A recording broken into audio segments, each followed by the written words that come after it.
bone and sickle,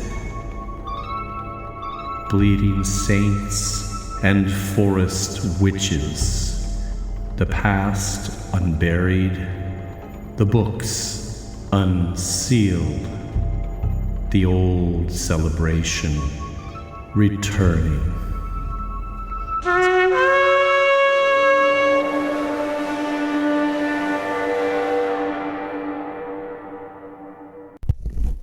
Hello, and welcome to my study, be that as it may. We're still camped outside on the veranda, as you can hear. Only for one more hour. Thank God. That's Mrs. Carswell, as you know, our usual reader for the show. Not this time. No, because of all the chaos. We don't have a regular episode, but we'll be doing a sort of a rebroadcast of an old presentation I gave on folk horror films, so there aren't any quoted passages for her to read. I'm going to a hotel.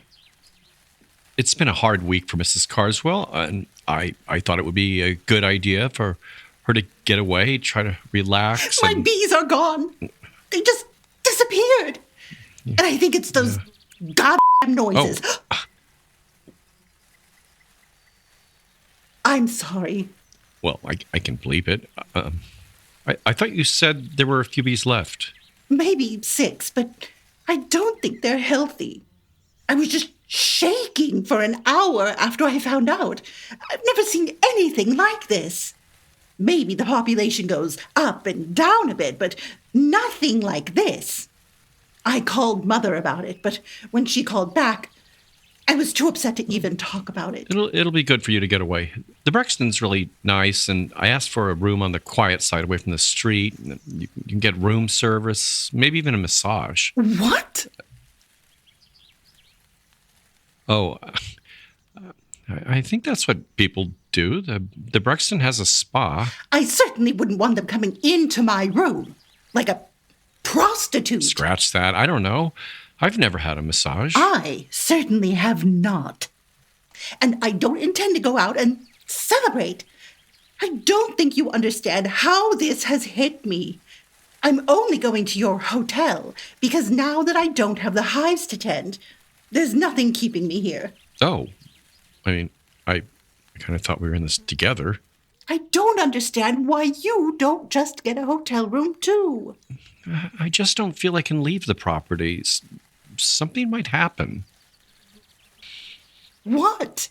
I don't know. What could be worse? Anyway, you do have to be back on Tuesday, just for an hour or two. Dr. Bartush needs to talk to you. Me? I thought he was your friend. Your pen pals, after all. He wants to talk to both of us on the property, not inside. He actually says we shouldn't go inside. I wasn't about to. You know, I don't know why you don't trust him. He's not affiliated with that paranormal group that came over. He said he only visited a site once with them, and that was kind of a coincidence. Shouldn't you tell the listeners who Dr. Bartush is? The one who's going to save us? I mentioned him a few episodes back when these knocking or rumbling sounds... Booming. They're more like booms now from under the earth. Well, something's been going on in the basement, as most listeners know. We even ended up recording it when the noises happened during our last episode. You can actually hear them from out here on the veranda. I sent him the recording along with the others last week. But he won't tell you anything. What he thinks is going on. Not till he comes out. And you still haven't spoken to him on the phone. Only emails. You know, he told that group to take his name off the website, just so you know. You're the one who didn't like that group. I really don't care. I'm more concerned about missing my taxi. I want to wait by the gate. Well, it's not coming for almost an hour. I just can't stand being here, looking at the empty hives, not knowing when the next boom will come. Okay, I understand. Let's just record this intro and I'll walk you down to the gate. Okay. Thank you. Okay. So I do have a little summer surprise for listeners. You can also be viewers of this episode, as the presentation I mentioned has a visual element. I used lots of trailers for the films discussed, so I'd suggest you watch the video. Otherwise, the audio-only version won't be as interesting. Just Google YouTube and Bone and Sickle, and you'll land there, and it'll be the newest video, so easy to find. Or look for folklore films. So this was recorded in 2020 for the Folklore Podcast's event, Rural Gothic. So more recent films aren't included. There's been a lot of good ones since then, but maybe I'll do a follow-up. The focus here was on European folklore films, including Russian films, and there are a few Turkish films squeezed in, which are well worth checking out. I guess that's it. I'll leave you to the less podcast proficient Mr. Ridenour circa 2020. Enjoy. So let's start with a film specifically pitched to what we're doing here. 2019's A Field Guide to Evil, which consists of 8 short, actually disconcertingly short, folklore films from 8 countries. Like most anthology films, it's pretty uneven, but still worth a watch. Austria is represented by the co-directors of the unsettling psychological thriller Good Night, Mommy. They are Veronica Franz and Severin Fiala. Their short, The Sinful Woman of Hofal, while it's set in a remote medieval village, beautifully shot, the subject matter of an ongoing lesbian affair feels a little overtly contemporary, so it wasn't my favorite. But not so with the embodiment of guilt or sin that visits the heroine by night, squatting on her chest, like the thing that Austrians call a Trut, or we would call a nightmare or night hag. Then from Turkish director Kan Evrenal, we get a film about Akarisi, the childbirth demon. Its contemporary setting breaks the spell a bit, I think, but the claustrophobia of a mother's postpartum depression, along with the grim consequences of a minor theft she commits, are all nicely unsettling. And from Poland, we get a story of a spirit promising a soldier victory if he eats the hearts of 3 corpses. It's much more predictable than the director Agnieszka Szmoczynska's earlier feature, Lure, which was a horror musical comedy about man-eating mermaids performing in a Warsaw cabaret. Not really folklore, but worth checking out. And our American entry, Beware the Melonheads, is actually a fairly insipid treatment of a Midwestern legend, also found in Connecticut, of wood-dwelling humanoids with oversized, gourd-like heads. There's an Indian tale shot in gritty black and white, which has a man scouring ruined temples of that country for human oddities to populate American sideshows. It's not quite as good as it sounds. And oddly, the German director Katrin Gebe's short A Nocturnal Breath also treats the night-visiting Trut or Druda like the Austrian segment does. This one in a bit different aspect, however, visualizing the creature as a rat entering the sleeper's mouth. There's also an evocation of the plague. I think it's good. I may be biased toward German folklore with my Krampus thing, but I thought it was one of the more successful bits. The worst was, I think, the Greek entry. I don't even want to talk about it, really, but it did contribute that striking image of the woody, tree-headed creature that makes the film's trailer a lot more intriguing. The best, I would say, was I guess it counts as the Hungarian entry, even though it's from an English director, Peter Strickland, who lives or lived in Hungary at the time. He made the horror films Burbian Sound Studio, which, well, not exactly folklore, seems to be a favorite of a lot of folklore types. It's probably partly because it evokes the 70s, as do actually his other films, In Fabric and The Duke of Burgundy, not a horror film. Anyway, his short, The Cobbler's Lot, was done in an expressionist, not sort of 1920s style, Guy Madden's work, and has the same sort of occasionally cruel sense of comedy to it, too. It's about a lethal love triangle. That was kind of a lot on one film. I'll go a little faster on the others. Hello again. Another much better film, also a collection of separate stories, is the Italian-led but internationally produced production from 2015, Tale of Tales, based on the collection of folk tales by the 17th century courtier Giambattista Basile, which is called the Pentamerone, and subtitled in Neapolitan, that is, Tale of Tales. Long before the Brothers Grimm or even Charles Perrault began collecting folk tales, Basile's collection had already set out the earliest versions of Rapunzel and Sleeping Beauty and Cinderella. It's 3 different, more obscure stories this film explores, and does so with a very lavish visuals and also sort of brutal and comic sense of the tragic and the grotesque. It's a darker film. The first story has a king and queen, unable to conceive, visited by a necromancer who suggests a course of action. The king must slay a sea dragon, hack out its heart, and have it cooked and served to the queen. And while this does work, there's a kink. 2 sons are actually conceived, and the queen develops a murderous hatred toward the other twin and pursues him to the story's conclusion, which involves a giant humanoid bat, which is quite nicely realized, as is the sea monster dispatched by the king, who is played by John C. Reilly, of all people. It's an international cast. The second story is probably the best match for our folk horror genre, as it's entitled The Flayed Old Lady. It involves a king seduced by beautiful singing he hears outside the home of 2 very elderly sisters. He eventually demands to meet the singer in person, and this is resolved with the help of a witch. Jealousy develops between the sisters and leads to a grisly resolution, which is, of course, the flaying, which I count as one of the most grotesquely amusing scenes I have ever witnessed on screen. And the final story, The Flea, involves a specimen of this insect grown to the size of a Volkswagen, pretty much. It also involves an ogre and plenty of bloodshed and decapitation, and there's also a wedding, which brings in all the characters from the other stories as a sort of wraparound bit. So those are our international entries. I'm going to be proceeding from here, country by country, or at least language by language, for those countries which embrace the folk horror genre. So we'll be moving on to Spanish language horror, which is always a booming industry.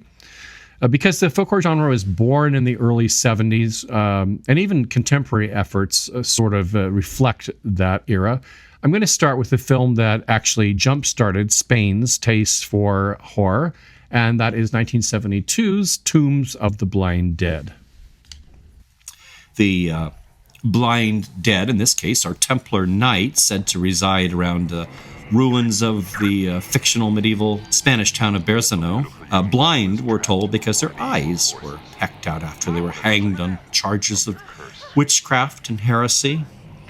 You can think of them as zombies, but the director, Armando de Osorio, considered them living mummies, actually, rather more intelligent than zombies, and they do feed on blood, vampirically, not on brains. In any case, the mummies are nicely realized and particularly creepy on horseback with their cloaks flowing. I'm counting it as folk horror because it shares certain tropes, the role played by the professorial expert consulting ancient tomes and the theatrically witchy rites performed by the revenants.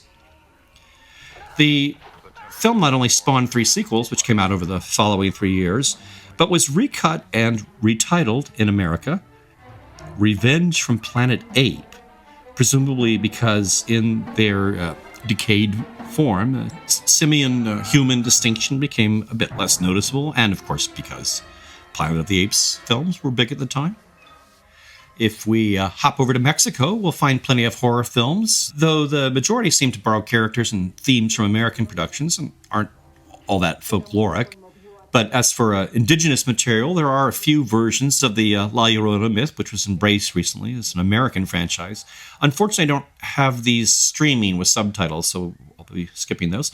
But if we go back to 1960, there's a lovely folkloric film, Macario, a sort of fable set in colonial days and telling the story of Macario, a destitute peasant who longs only to enjoy a rare feast, a turkey his wife has prepared for him on the Day of the Dead. Before he can do so, however, he's visited by God, the devil, and death. To stave off his earthly troubles, he offers the bird to Death, who then rewards him with a bottle of miraculous water that can heal any ailment. It's a gift that makes him fabulously wealthy, but it also attracts the attention of the dreadful and always unexpected Spanish Inquisition. A director who happened to be influential on Guillermo del Toro, particularly in his preoccupation with imperiled children, was Carlos Enrique Taboada. This is his last and probably best film from 1984, Poison for the Fairies. It follows a witchcraft-obsessed 10-year-old girl, Fabiola, living on a crumbling country estate, who befriends an orphaned classmate and convinces her that the two of them are witches. After concocting a poison for the fairies, which in their mythology are the natural enemy of witches, their activities grow a bit darker. Then, if we return to Spain and jump ahead quite a few years, we have two more films set along the country's border with France in the land of the Basques, where, in the 17th century, Europe's most extensive witchcraft trials were held. The first, a horror comedy from 2013, was directed by Alex de la Iglesia, who had already directed another film in that genre in 1995, The Day of the Beast, about a priest who becomes convinced that only by becoming the world's greatest sinner can he avert the birth of the Antichrist. The film we're discussing, however, is in Spain called The Witches of Zugarramurdi, referring to an actual Basque town known for a cave prominently featured in the film in which witches' Sabbaths were said to be conducted. In English-speaking countries, however, you'll find this film rather unfortunately titled Witching and Bitching. The story follows the adventures of some Spanish bank robbers attempting to flee to France, who end up in the titular town, encountering a thriving and cannibalistic witch cult who would like their stolen gold for use in some momentous ceremony that will somehow initiate a new era of witchy ascendancy. Along with the spectacular footage shot within the historic cave, the film is amusing, and it also makes prominent use of an actual rhyme understood in Basque folklore as a witch's spell, one set to a melody used in 1969 by the Basque singer-songwriter Mikel Labo, which you can hear here.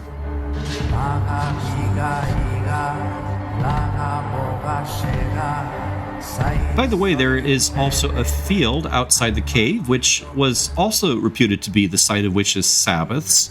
It went by the name Acalare, meaning in Basque, the field of witches' Sabbaths. It went by the name Acalare, meaning in Basque, the field of the goat, the black goat worshipped, of course. And it's actually come to be used just to mean Black Sabbath, or witches' Sabbath in Spanish. And it also happens to be the name of an interesting film about the subject that's just been announced this month, so I don't have much information about it, but I think you can tell what it's about.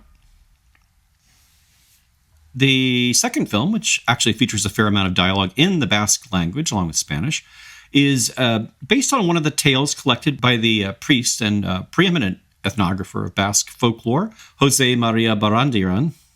The film from 2017 is Errementari, the Blacksmith and the Devil. Errementari just meaning blacksmith in Basque.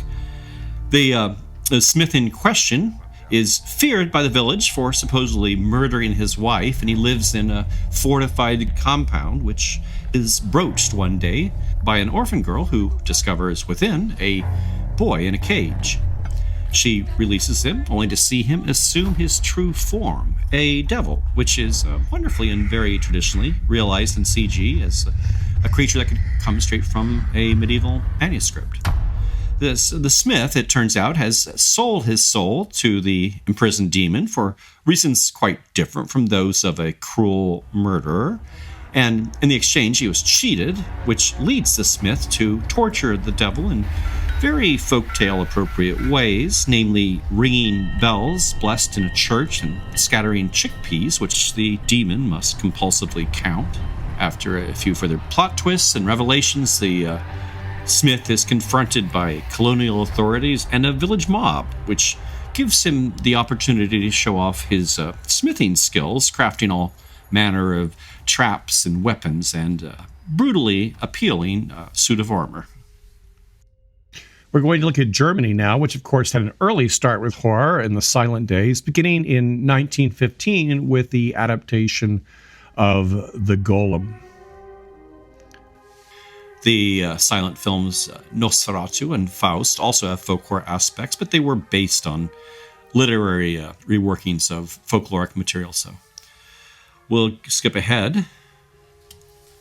So if you are a fan of folk horror, you know that the Vincent Price film Witchfinder General from 1968 is regarded as the first of a trio that defined the genre, and the others being, of course, The Blood on Satan's Claw and The Wicker Man. Well, Germany had a parallel film to Witchfinder General, 1970's Mark of the Devil. I won't go into the plot as it's what you would expect, but with more gore and more nudity.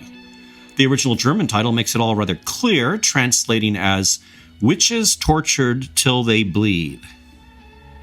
And while the film was confiscated by censors in the UK, it was promoted for its excesses in the US, using the slogan Rated V for violence and gimmicky sick bags available in the theater lobby. It's also noteworthy for its international cast, which included Udo Kier, who appeared in Warhol's Frankenstein and Dracula films, along with Lars von Trier's excellent Swedish series, The Kingdom. There's Herbert Lom, who was the Phantom of the Opera in a dull 1960s remake. And it also features German actor Regi Nadler, who played the Nosferatu-like figure in the American series, Salem's Lot. The 1989 film Laurin is a coming-of-age kind of fairy tale with plenty of Gothic trappings. It's set in a small port town at the end of the 19th century where a black-clad stranger appears, becoming the object of Laurin's fearful obsession and nightmares that spill into her waking life. There's an evil presence hanging over a ruined castle, hallucinatory encounters with an ever-present black dog, voices crying out from behind closed doors, and a figure that stalks about the town with a sack in his hand. And then the children start disappearing. It's not a film that will make you jump in your seat, but it's a highly atmospheric and underappreciated little film. Our next German language film comes from 2010 from Switzerland, and I think the only Swiss-produced horror film. It has the odd title, Sennentuntschi, which is the name for a female effigy made of sticks and cloth and straw and odds and ends, something that those tending the flocks would supposedly create to give themselves a little comfort in their solitude out there on the alpine slopes. And yes, I do mean that kind of comfort. The traditional folktales aren't so explicit about that, but they do mention the shepherds propping the figure up to supposedly eat and drink and join them in card games. And once the liquor's flowing, they decide to hold an irreverent baptism of the doll, which is the devil's cue to step in and bring the thing to life. Well, the baptism is absent from the film, but all the rest is played out, along with drunken and possibly hallucinatory scenes of the doll coming to life. It's really quite an enjoyable film that merges this folkloric element with a crime thriller that involves some shocking deaths and the appearance of a mysterious female stranger in the town. Another German-language film with an alpine setting is 2018's Hagazusa, which is an old High German word for witch, related to our word hag. It's been compared to Robert Eggers' The Witch, and likewise portrays witchcraft as a response to grim social forces, with a bit of room left open for the supernatural. The narrative is rather loose, following a female goat herd, Albrun, who, like her mother, lives as an outsider, harassed by those in the nearby village. Her harassers appear early on, terrorizing the women by night, dressed in animal skins and horns. Traditional contemporary Krampus suits, actually, to those of us in the know. A little cameo by the Krampus. There follows a series of vignettes portraying Albrun's interactions with the villagers. Veiled threats, betrayals, violence that all mingle with grotesque and fantastic elements. Bodies marked by the plague and swarming with snakes, a chapel lined with skulls, voices from the woods, and moving shadows on the cabin walls. Albrun lashes out by poisoning the community's well, eventually ingests mushrooms, and in a visionary state commits a truly horrific crime. It moves more slowly than The Witch, but there's a building sense of doom in every one of those lingering shots. It's all underscored by a magnificent, eerily droning score.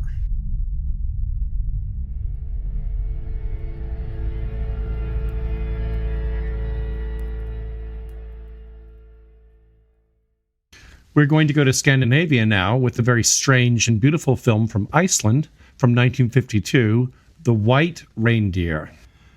The reindeer in question is actually a shape-shifting vampiric entity, a form assumed by a lonely bride after she visits a shaman to ensure her husband's interest in her while he's away for long periods tending his herd of reindeer. The stories and characters belong to the nomadic Sami people known throughout medieval Europe for their shamanistic magic.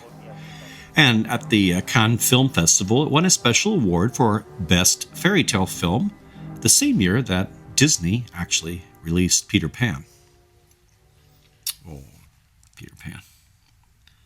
And from Iceland, we have a 1990 film, The Juniper Tree, very loosely based on the story of that name, collected by the Brothers Grimm, one of the most horrific in their collection. While the film omits the tale's surreal decapitation, it does retain other horror elements, including cannibalism and maternal ghosts, albeit friendly ones in this case. And it adds to all this an element of witchcraft. The Juniper Tree stars Björk as Margret, one of the two sisters whose mother has been burned as a witch. Fleeing the family reputation, they encounter a widower in another village over whom Margaret's sister, Katla, casts a spell of seduction. The widower's son, however, does not really trust this new stepmother, and tragedy results. This one's an exception in our collection as it was shot in English, albeit heavily accented in a way that rather enhances the old worldly feel of things. And Björk, as always, is magnetic. And the black and white photography makes the most of that stark Icelandic landscape and captures the brutal realities of medieval life in a way that recalls Bergman films, The Seventh Seal and The Virgin's Spring. Two fun films from Scandinavia that drew large audiences in 2010 were both horror comedies, Troll Hunter from Norway and Rare Exports from Finland. I'm sure many of you know these, but I did want to quickly comment on the folklore. Troll Hunter gets good grades for representing the trolls' association with mountains and bridges, their ability to smell the blood of Christians, and their reaction to sunlight, which is turning to stone. Rare Exports goes out quite a bit further on its limb with its story of the Finnish gift-bringer Jolbukki, or Yule-Buck, though he's stripped of any historic goatish elements, and he's actually shown more as a feral version of our Santa Claus, this sort of globalized figure. The setting, which is Korvantundari Mountain, is traditional, but only recently so, as it first appeared in the 1930s Finnish radio play. Then we have the 2012 Norwegian film, Tale, which gives us a specimen of a holder, or huldra, a tailed female forest dweller of Scandinavian folklore.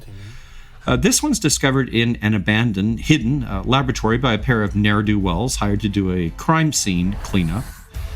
I wasn't particularly enamored of their presumably comedic relationship, or impressed by the substandard CG, which is used to represent some of the satyr-like creatures, which may or may not have been intended as males of the species and don't look like anything from Scandinavian folklore, which regards the Huldra as a strictly female being.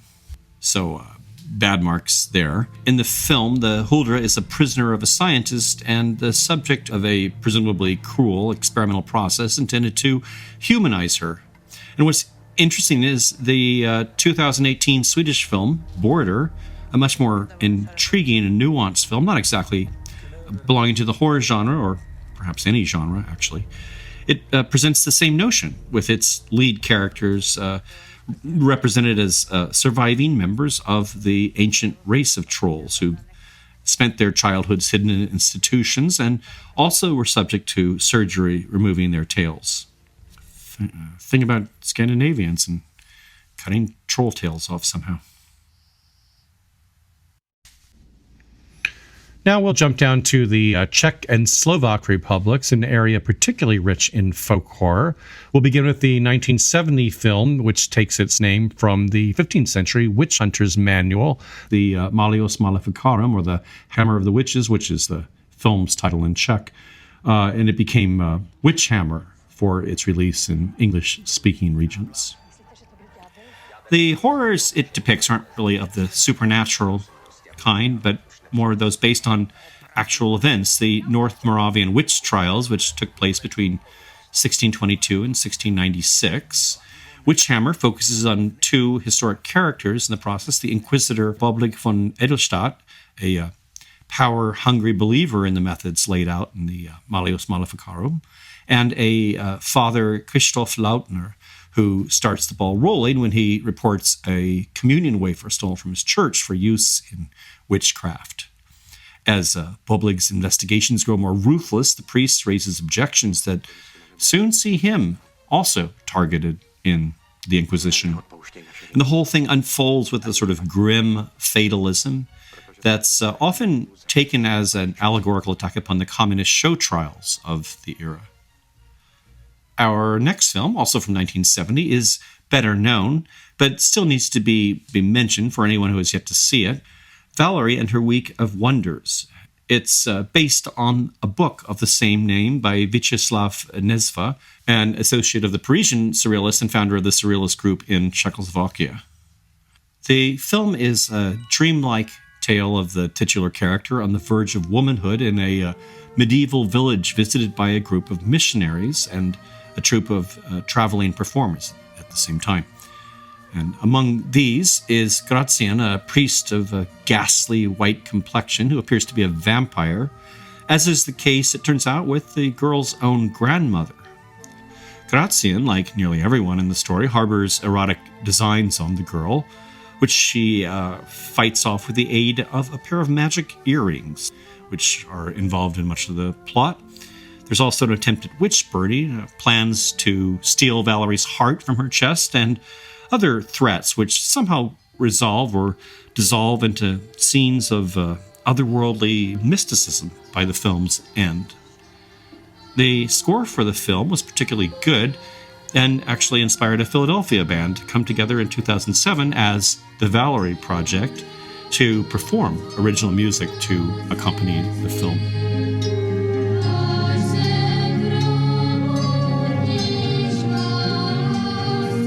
The soundtrack of Valerie happens to have been composed by the same artist who contributed the haunting music accompanying our next film, one of several we'll discuss, by the director Juraj Herz. In 1972, Herz gave us Morgiana. It's a fable of two sisters bound by jealousy over the inheritance of a crumbling hunting lodge, which happens to be haunted by the ghost of a ballerina. It's a spectacle of turn-of-the-century hats and veils worn by the sisters who spend inordinate time gazing into mirrors which seem to offer magical revelations, Snow White style. The jealousy eventually leads to the brewing of poisons and a murder, or a possible murder, depending on how far the sisters' tenuous grip on reality has strayed. And all of this scheming is observed by an ominous and very prominent Siamese cat. Oddly, it's Hertz's take on Beauty and the Beast in 1978 that's actually more squarely in the horror camp. It's something that feels like a Hammer film if Hammer had actually been ambitious and well-funded enough to attempt the visionary. And part of this is the design of the beast, which reads as a sort of decomposing two-legged griffin without wings. And there's also the dwarf-like monsters hiding in the shadows and dangling from chandeliers in his castle, which itself is a crumbling ruin filled with tangles of dead trees and grotesque serpentine roots. While the story is mostly the traditional one, there is a further element of horror, other than the design choices, as the beast here is a bit more beastly, constantly tormented by whispering voices urging him to murder Beauty and to drink her blood. One last film by Uri Herz that I have to mention, even though it really lacks any folkloric element, it's certainly rich in horror, his 1969 breakout film, The Cremator, which explores the psychological collapse of a crematorium director as he slides into collaboration with the Nazis. It's not so much a horror film as a black comedy, very black, and shot in a provocative style that you won't forget. And a more recent film from 2000 to close out our Czech and Slovak survey. It's called Kytice, which translates to bouquet or garland flowers. It's in 7 segments from 7 of the poems included in Karel Erben's 1853 collection of folk tales and ballads by that name. Its heavy-handed stylistics can sometimes come off as a gauzy-lensed perfume commercial, but there are some nice horror elements, an embodiment of death, the murder over a golden spinning wheel, and the standout segment involving a dead soldier resurrected by his lover's prayers to the Virgin, but not in a good way.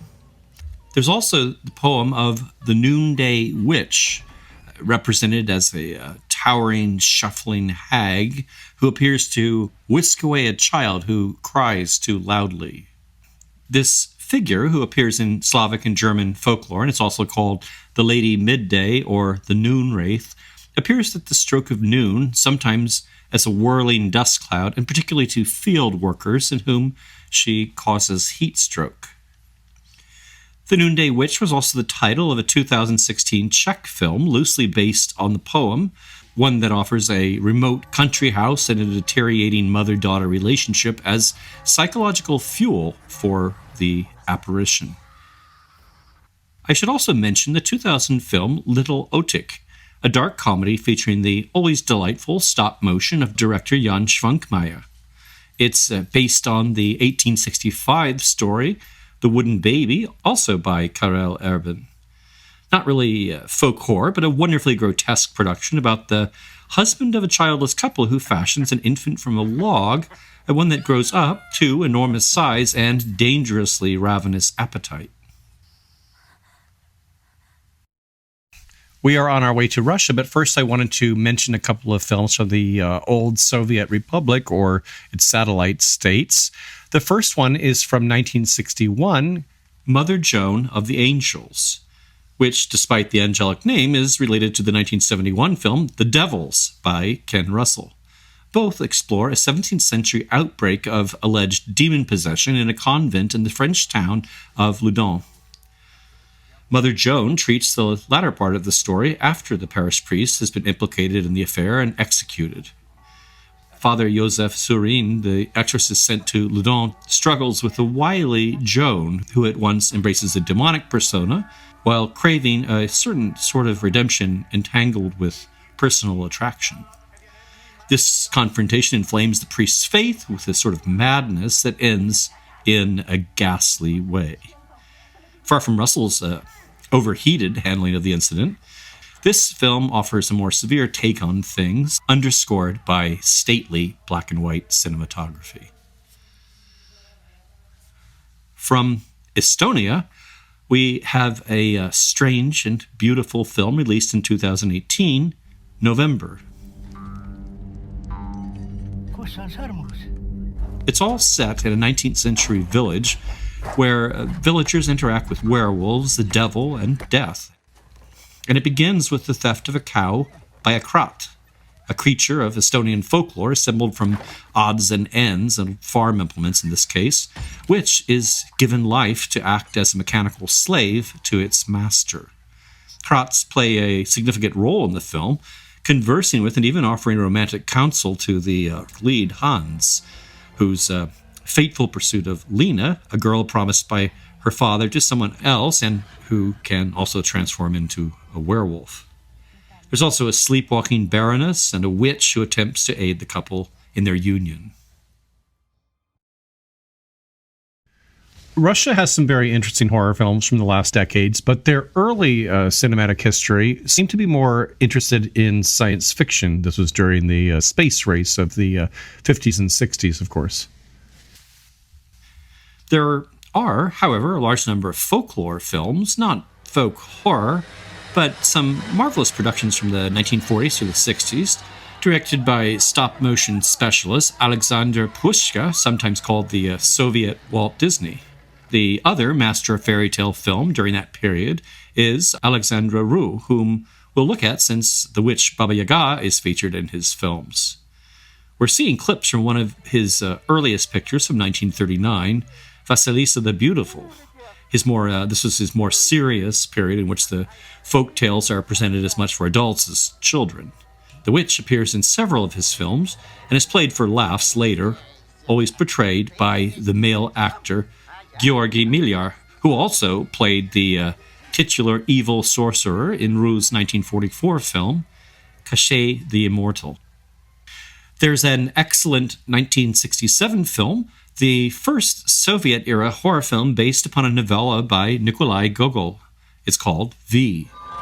Like other work of his we'll discuss shortly, it draws upon Ukrainian superstitions to depict the struggle between a seminary student by the name of Koma and a host of evil spirits, most dreadful of which is the giant creature called V, or the V, which is a figure strictly of Gogol's creation as far as I know. Koma's troubles begin when he and a group of traveling students ask to spend a night at a farmhouse where an old woman, who turns out to be a witch, comes to him by night, tries to seduce him, and then ends up riding him like a broom over the countryside, and also ends up getting killed when he decides to resist. Things get worse when Koma is compelled by a wealthy merchant to keep vigil, praying over the corpse of his daughter for 3 nights. Supernatural manifestations occur around the corpse, escalating over the 3 required nights into an all-out war with the forces of evil. As with Gogol's story, there's a certain loose humor to the film, some of it unintentional perhaps, given the special effects, which are at times clunky and sometimes good, and the whole thing adds up to a charmingly spooky spectacle. In 2014, the film was remade into a 3D computer graphics extravaganza that became Russia's highest-grossing movie of the year. Its title in English-speaking countries is V, The Forbidden Empire. Oddly, they inserted an English cartographer tasked with mapping the uncharted lands where the story is set. It's him whom we follow to the village that lives in fear of a cursed church perched high upon a crag above, where the climactic vigil plays out, of course. Everything from Gogol's unassuming story or the 1967 film is dialed up to 11 in this way in the film, and the whole feels much more like a product of Hollywood than a Ukrainian folktale told with a bit of a nod and a wink. Not that it isn't gorgeous to look at. Another work by Gogol, rich in folklore, has been adapted into a few productions. It's an 1831 collection of stories, also set in Ukraine, called Evenings on a Farm near Dikanka. This is the title of another film by Alexandra Rue, though his production only uses one of the stories, that is Christmas Eve, hence the somewhat confusing English language title, The Night Before Christmas. Released in 1961, it also features his Baba Yaga actor, Georgi Milyar, playing the devil. I won't go into more on that one, as there's no real horror element to it, but other than the devil, I suppose, but it is a fun watch. Elements of Evenings on a Farm near Dikonka, along with V, are threaded throughout the Russian TV series Gogol, airing its first season in 2017. I haven't included television shows here, but each of the 3 seasons has been repackaged as streaming movies. Season 1, Gogol, just Gogol, or Gogol the Beginning. 2 was Gogol V, and 3, Gogol, A Terrible Vengeance. Gogol himself is a character in these, brazenly reimagined as a sort of supernatural sleuth, and despite the wacky premise sure to irritate any actual Gogol scholars, the show is quite entertaining and visually rich. A prominent Russian director in the horror genre lately is Svetoslav Poditsky, whose films fall within the genre we're considering for the most part. The first of these is 2017's The Bride, which begins with a prologue set in the 1800s, involving a chemist who dabbles in the occult and photography. He's seen taking post-mortem photos of his wife, which is creepy enough, and apparently somehow this is related to a ritual we then observe in which the wife's soul will be transferred into that of a peasant girl who is buried alive. The story then jumps to the present and preparations for a wedding in which descendants of this researcher are to marry their daughter to a fiancé unaware of the wedding's connection to this resurrection ritual. The country home setting, coffins, and a resident ghost all contribute to what's probably Podjesky's best film. His earlier Queen of Spades, The Dark Rite, from 2015, involves a slumber party mirror game that invokes a malevolent spirit. Apparently our Bloody Mary is known as Queen of Spades in Russia. 2018 saw the release of his second best picture, I'd say, albeit one that makes plenty of use of standard genre gimmicks. It's called The Mermaid, Lake of the Dead. This subtitle hints at the fact that this is not really about mermaids as we think of them, but the Russian rusalka, a ghost usually dwelling in water and lacking the scaly tail. The less fishy guise makes it possible for this rusalka to seduce the male lead, who also happens to be engaged to be married. One kiss from her has a vampiric effect, draining his strength and causing his fiancée and best friend to rally in what plays out more like a ghost hunting or exorcism movie, actually. There's also a Baba Yaga film he finished in 2020, one set in the present, which removes any folkloric trappings and is actually just terrible. In 2017, another director, Sergei Gainsbourg, was behind the film Ghouls, also called Vamps, and in Russian, Vurdalaki, a word adopted for vampire in the country thanks to its use in a short story, The Family of the Vurdalak by Tolstoy. Though it claims to be adapted from that work, there's really little to justify that. It involves a vampire-fighting monk, a blood-drinking overlord ensconced in an appropriately spooky castle, and the film's love interest, who may or may not be sacrificed in a ritual that will empower vampires to walk in daylight. There's also plenty of CG bat swarms, a sacrificial goat sucked into the earth, and hordes of very ripped vampire warriors. No high aspirations here, just a CGI spook show to watch with popcorn.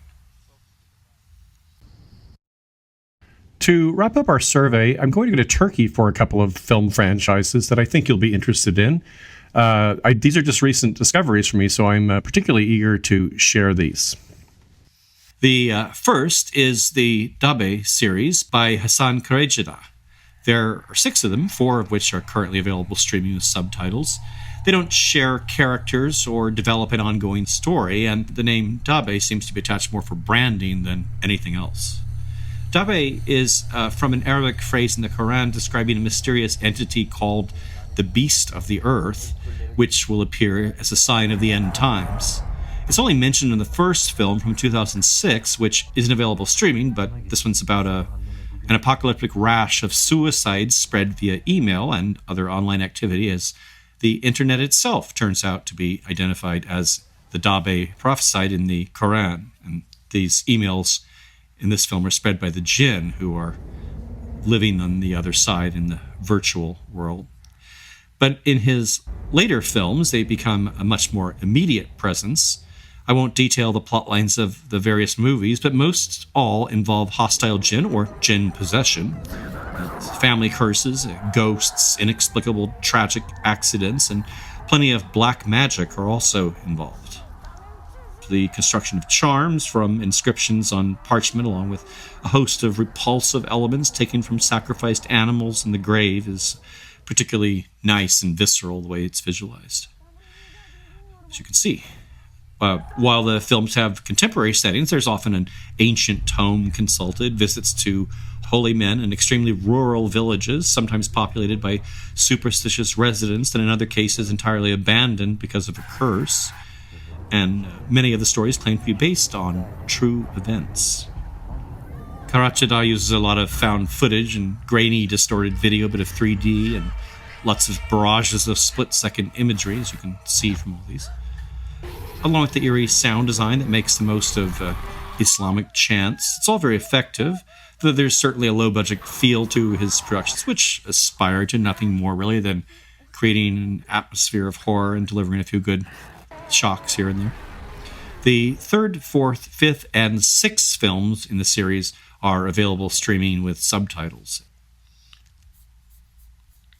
The other Turkish franchise I wanted to mention are the Sitchin films. There are 6 of these to date, and all are available streaming with subtitles. Sitchin refers to the book that contains the names of the damned, or it can refer to the bottommost pit of hell. In the first film, it becomes a sort of grimoire used by a magician consulted by the female protagonist on a matter of love, to horrible effect, of course. The films are all independent of each other again, and Sitchin, as with Dabe, is used in the title of all of them for branding rather than any recurring plot element.